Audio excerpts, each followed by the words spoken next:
In this guide, I'm going to show you how to fix an external hard drive that isn't being recognized by your PS5.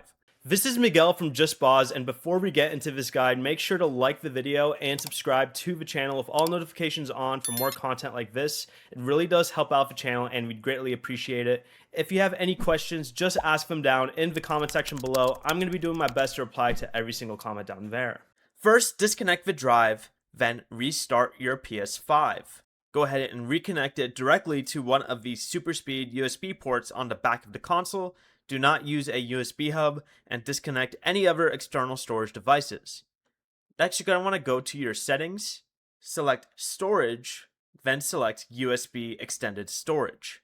If a drive appears but is not set up correctly, select format as USB extended storage.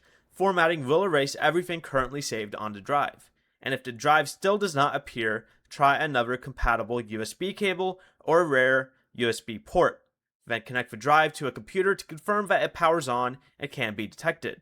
The drive must support super speed USB and have between 250 gigabytes and 8 terabytes of storage. If another drive also cannot detect it, the drive or enclosure may be faulty.